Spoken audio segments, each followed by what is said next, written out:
talk about how I got on with my 2025-2026 Our Fantasy Bingo. The new Our Fantasy Bingo board is due out in just a week or so on the 1st of April, and so it seems like a really good time to now go through with you how I got on in the 2025 board. I did manage to get a blackout, but I was only aiming for easy mode across the board. I'm going to talk to you about each of the books I picked for each of the prompts, and I will also let you know if I have any thoughts about any of the prompts I think might come up in next week's board.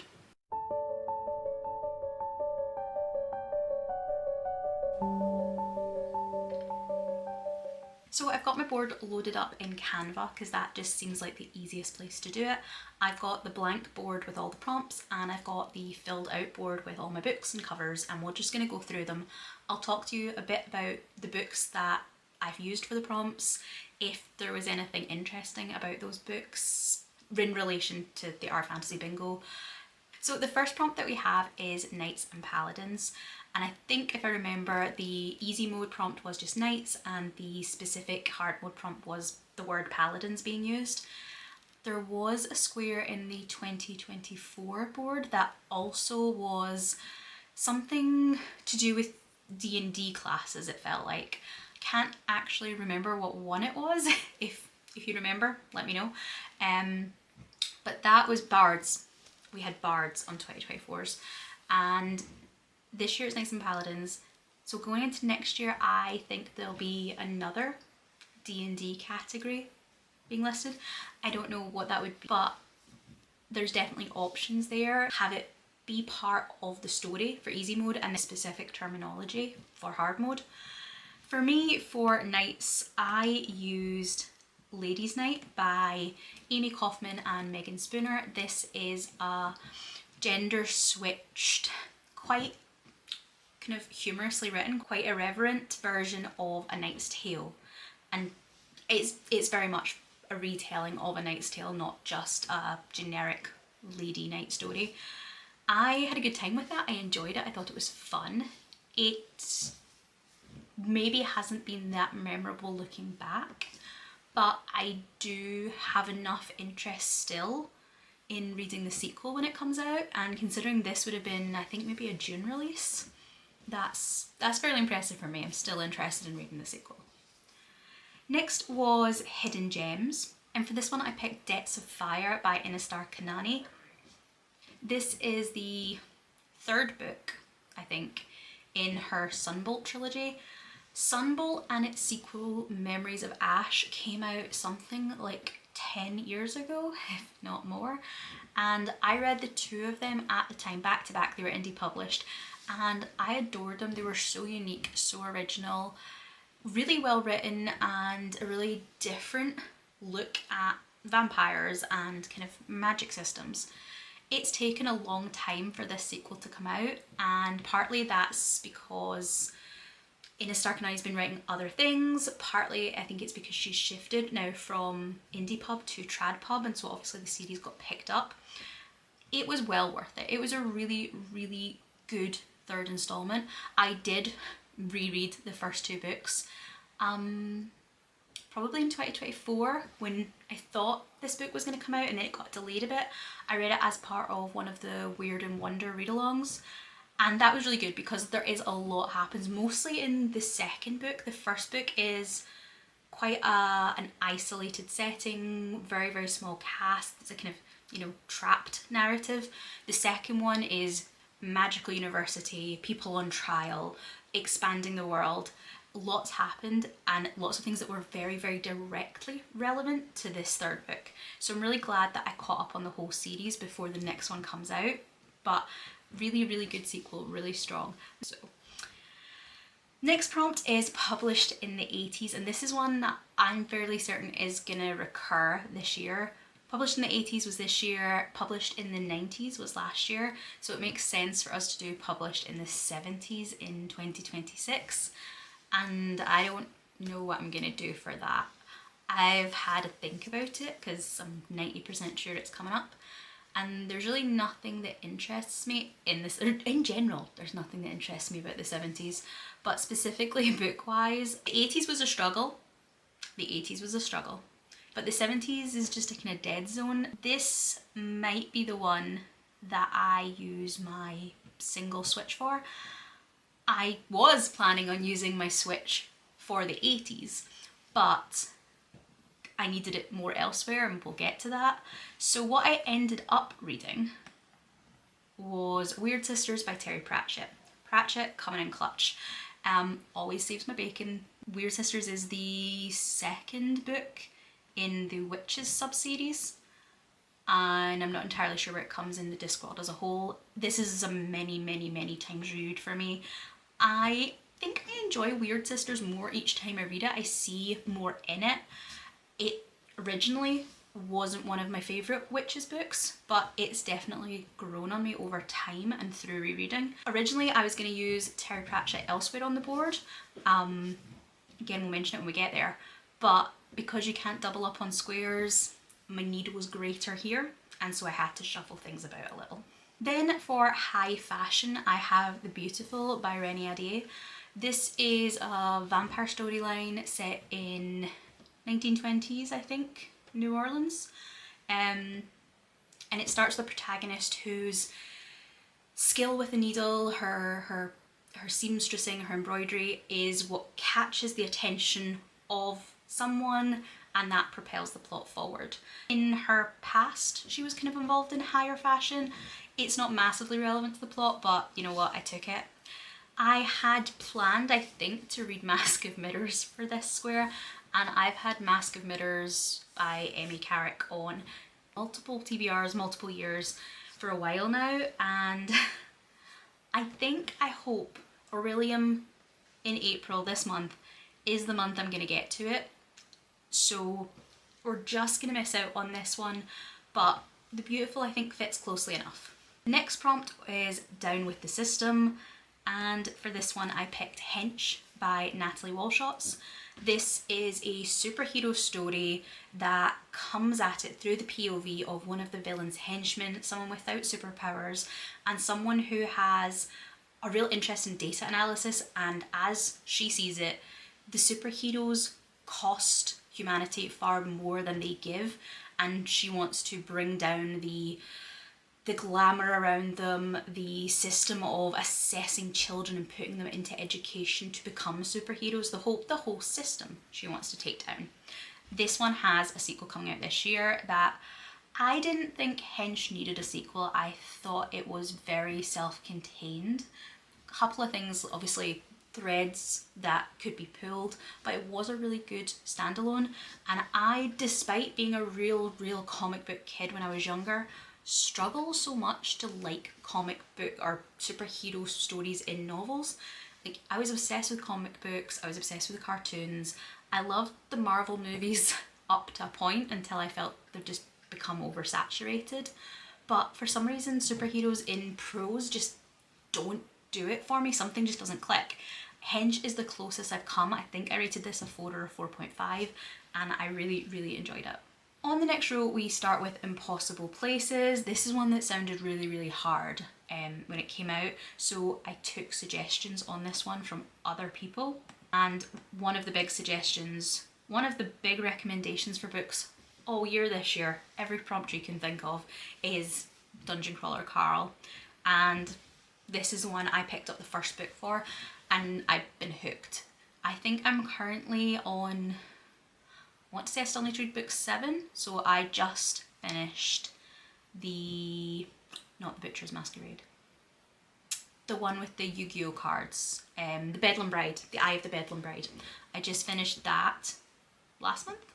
I still have to read The Inevitable Ruin, and then the new one's coming out soon, so I've been really enjoying them. They are getting quite long, so they've been taking a bit longer to get through, so I've not been reading them every month, but it's kind of been maybe every other month, and the first 2 or 3 that were shorter I did read back to back.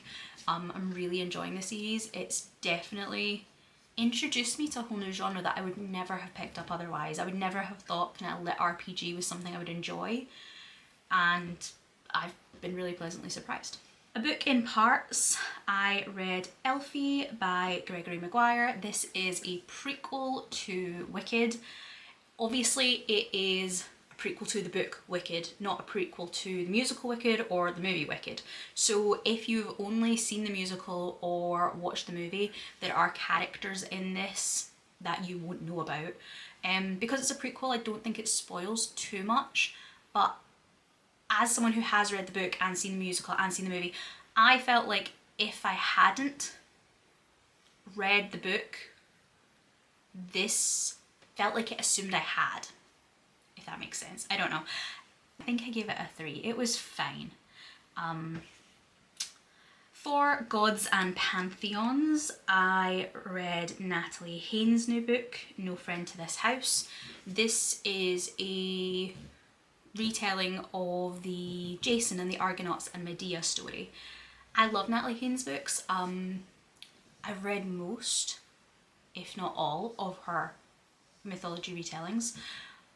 Some have been more successful for me than others. This one I really like that she kind of combined 2 different styles. In the beginning of the book, she does something similar to A Thousand Ships in that it's a very macro level storytelling. Each chapter focuses on a different person and sort of shows you the ripple effects that Jason, the Argonauts, their ship has, the destruction they inadvertently cause without even really noticing or caring, how they impact lives and how that rolls out.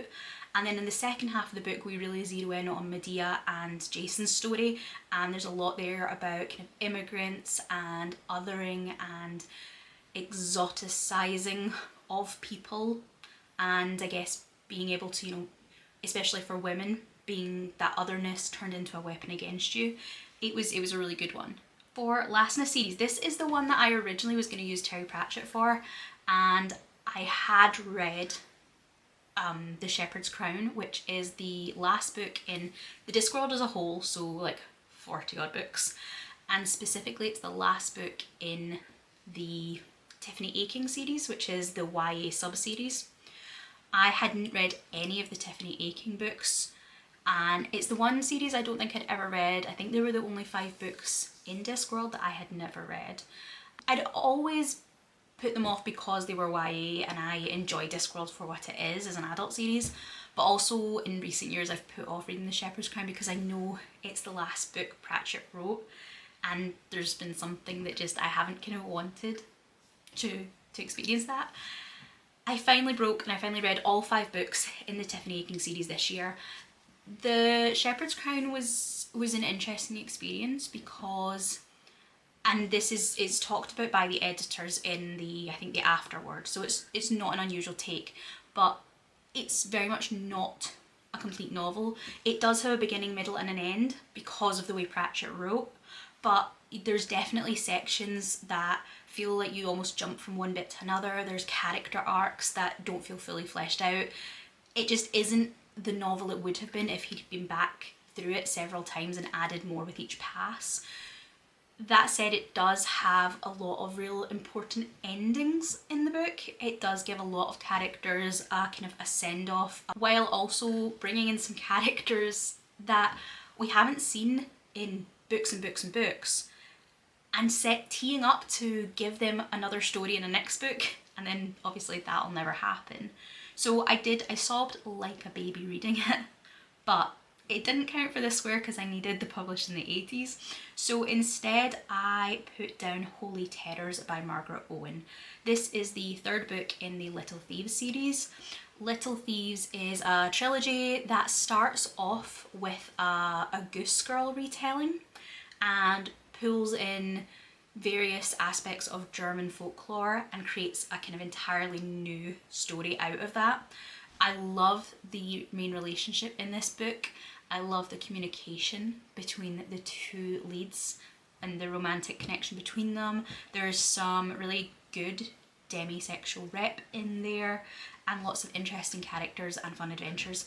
This last book specifically has a kind of locked room murder mystery element to the first couple of thirds, and that obviously really worked for me. I know this 3rd book for some people didn't live up to the other 2 books. I did feel like it ran on a bit, but I still think it's one of the best trilogies I've read. Then book club or read along book. This is a prompt that comes up every single year, so it's gonna come up next year. I honestly, I don't care. It's one I would, if I had spare replacements, I would replace. There are plenty of book clubs and read-alongs that count for this. You can go back through their spreadsheet for years and years. There's definitely going to be something for next year, but I'm really not interested in taking part in it in the month that happens, so I would never be going for hard mode here anyway. But the book that I picked eventually was one I had on my TBR for a long time and just never gravitated towards. But that is The Justice of Kings by Richard Swan. This was I'm gonna say not an interesting experience, but I thought it was slow to start. I wasn't that interested. I wasn't that intrigued by the characters.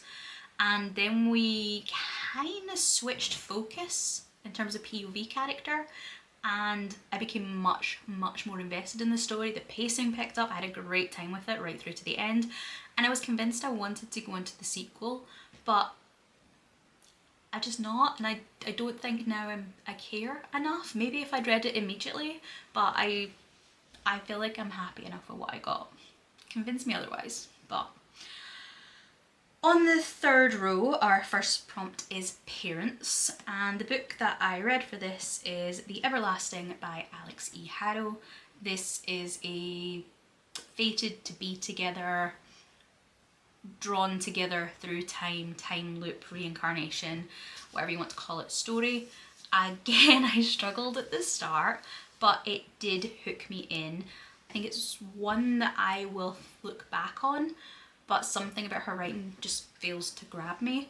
It was a really ambitious story though, and I think one that I'm grateful to have read. I can see it definitely splitting opinions. Epistolary, one of the few that I think I kept from my intentions, because I was like, it's getting in there. If I have to suffer through Dracula, it's counting for something.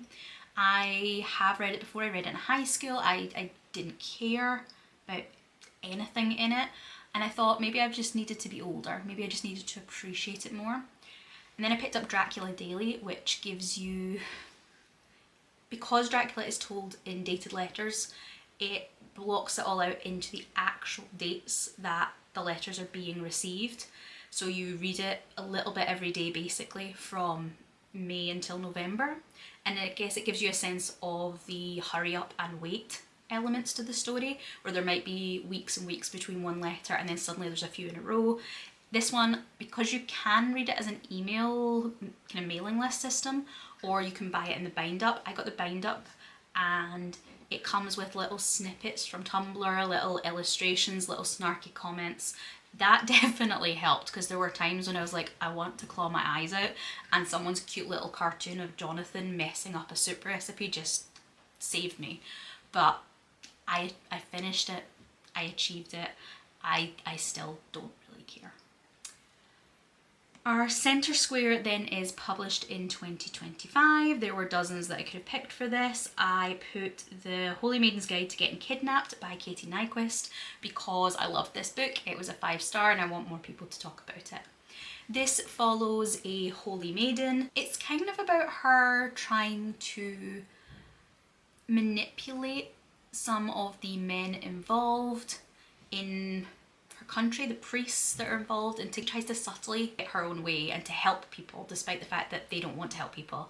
At the same time, there is, like, you know, a dark lord coming to take in the city, and she decides that maybe he's not as bad as the people she's actually living under. So there was quite a lot happening. There's a really good kind of dom-sub relationship here. There's a really nice trans representation. There was lots of female friendship.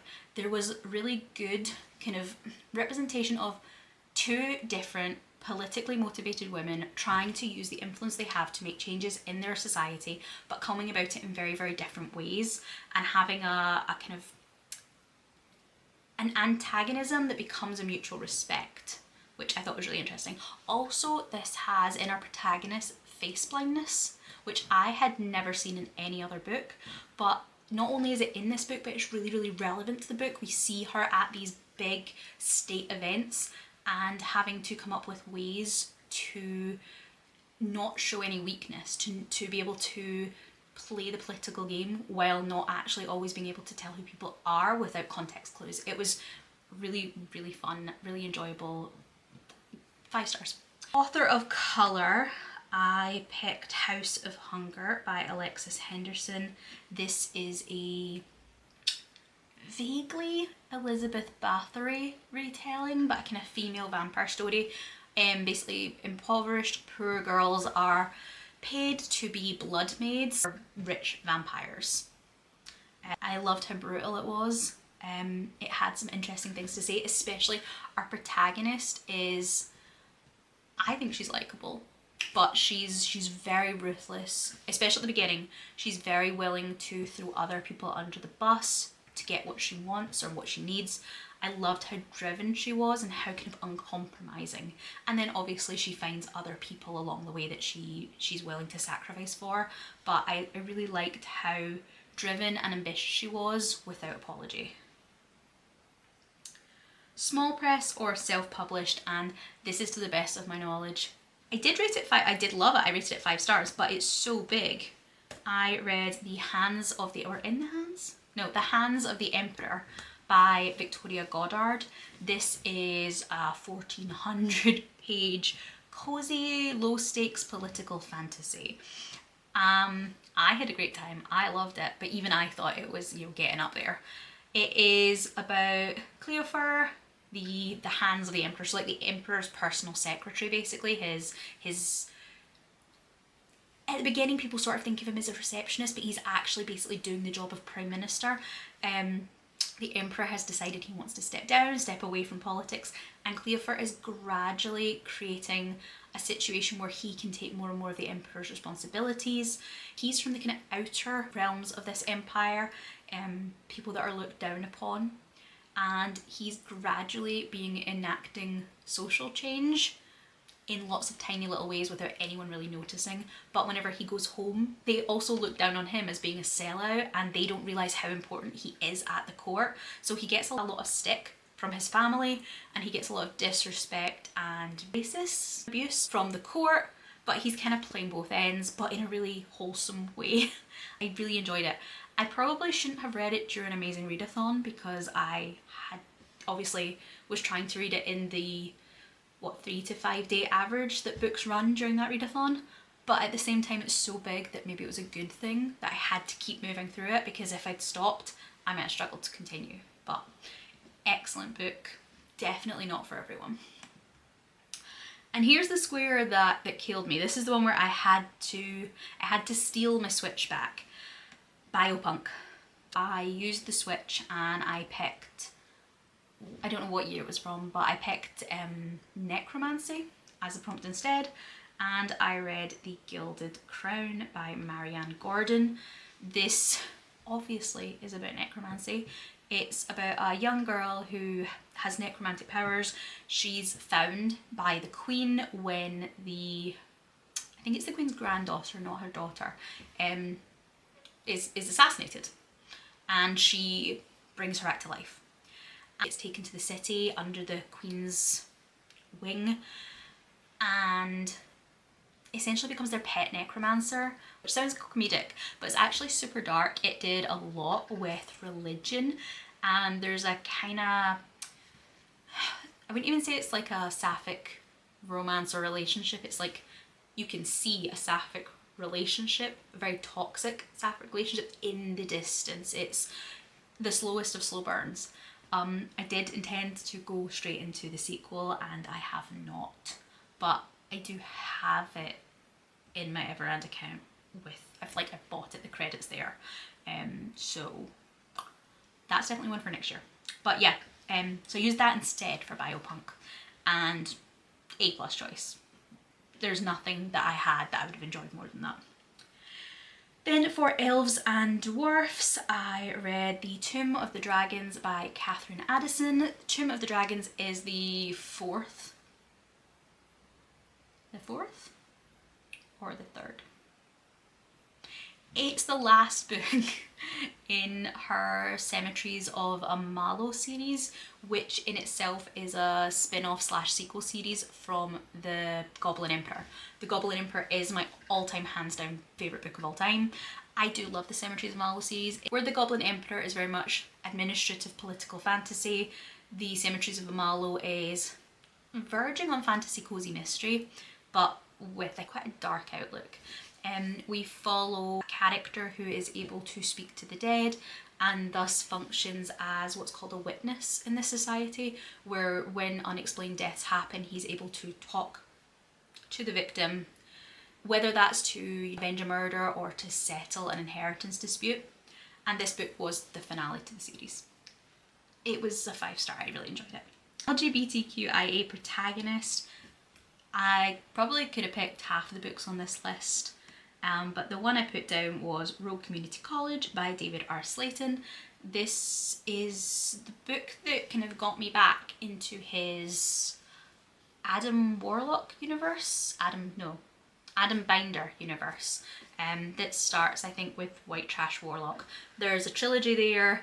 This Rogue Community College book comes after, and then I think he has another trilogy happening after this that goes back to Adam's story, so it's kind of a little set piece that ties the two together. Lot of fun, really good. 5 short stories. I don't really read short stories. I don't really like short stories, but I did read like 5 individual short stories for this. This is another square that comes up every year, which it's the squares that come up every year that I have the biggest problem with. But I think for next year I'm just going to find like a short story book by one author rather than searching for individual ones. But for this one I read 2 Josh Lanyon books. I think one was like a investigators in the woods looking into a cold case, and one was quite a dark fantasy about a slave being sold to a wizard, maybe. And then I read 3 Johannes T. Evans short stories, probably my favourite short story writer, and I do have scads of his short stories on my Kindle waiting to go. Lots of queer representation, lots of trans representation. I think these ones off the top of my head were all well, obviously they're all fantasy. I think one was about a prison, one was about a shopkeeper in a ferry, and one was maybe kind of like fantasy mafia story, I think. Then the last square was Stranger in a Strange Land, Natasha Pulley. The Mars House had been on my TBR for about a year. Love this one. Natasha Pulley has become such an author for me in the past year or so. I have a couple of her backlist books still to read, but The Mars House was excellent. I don't read a lot of sci-fi, I don't enjoy a lot of sci-fi, but this one was just top tier and did everything that I think the best sci-fi should do. This really looked at immigration, it looked at culture, it looked at language, it looked at when you have disparate groups, how do you balance out what's best for both. We had politics, we had an arranged show marriage, we had unreliable narration, we had flashbacks, we had hidden identities, there was so much went on in this, and I loved every minute of it. Then for the last last line, we have recycle a bingo square. So for this one, I think I picked, again, I don't know what year it's from, I picked Mundane Jobs, because that's where that kind of administrative fantasy tends to fall. Could also have done something, you know, someone running a bookshop or a fantasy bakery, but I went for something that was more in the kind of academic political line, and I picked Structural Integrity by Tabitha O'Connell. I enjoyed it, but I wanted more from it. It was about a couple, and it's very much about their relationship and how they have kind of grown apart. One is kind of in city governance. The other, I think, has been kind of the equivalent of like a delivery boy, like he's been a messenger, and there's not just the age difference between them, but there's very much a social standing difference between them. Because of that social standing, the younger was a messenger boy, has kind of now been kind of cloistered away, and he's trying to find ways to explore the world, embrace the world more. Lots of interesting things going on, I just didn't feel it was long enough. Cozy science fiction fantasy is One that I think is gonna make a recurrence next year, but I've noticed the trend that it seems like we usually get a square that is, I want to say like a trending micro genre. Last year, romantasy was a square on the board. This year, cozy is a square on the board. So I think there will be something with one of the kind of current trending micro genres. I don't know what that would be because I don't know that there's been anything as explosive or as, you know, big a micro genre as romantasy and cozy fantasy. But I think a good potential sequel to this one might be putting lit RPG. Certainly I've seen so many people pick up Dungeon Crawler Carl and then look for other lit RPG to try out, so I would maybe consider that to be a trending micro genre, and I think that that might be a square. For the cozy square, I put Yield Under Great Persuasion by Alexandra Rowland. This again, auto by author, love her stuff.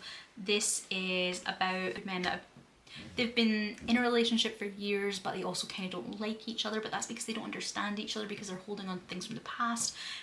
There's a slight quest element here. There's a lot of agriculture.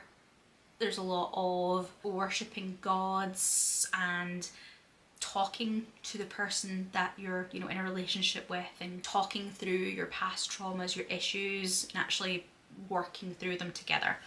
Again, not a huge amount plot wise, but like really good character work, and I really enjoyed it. Again, I think it might have been a 5-star.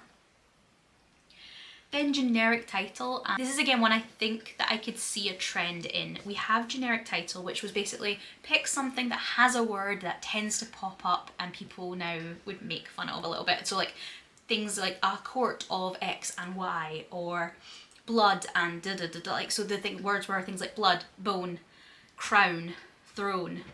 And much in the same way that last year 2024's board had the romantasy square. So I kind of think that we might get something again that's going to be like, yeah, we're going to push you out your comfort zone, but I also think specifically it's going to be one that pushes people who like to stay in a very Tolkien-esque type of fantasy out of their comfort zone, possibly with something that's like looked down upon, so something that's popular with women, obviously. So we did have romantasy, we've had the generic titles. I don't know what I would say that would be this year. Romantasy is obviously still huge. I know that dystopian is kind of making a comeback. So dystopian romance, or maybe monster romance. That's something that has become more popular in recent years. And that's maybe the bigger topic I've seen this year, has been the kind of like, is smut good? Does it pollute our perfect sci-fi fiction world? So maybe something, you know, obviously maybe not putting you have to read smut into the bingo board, but maybe like monster romance would work here.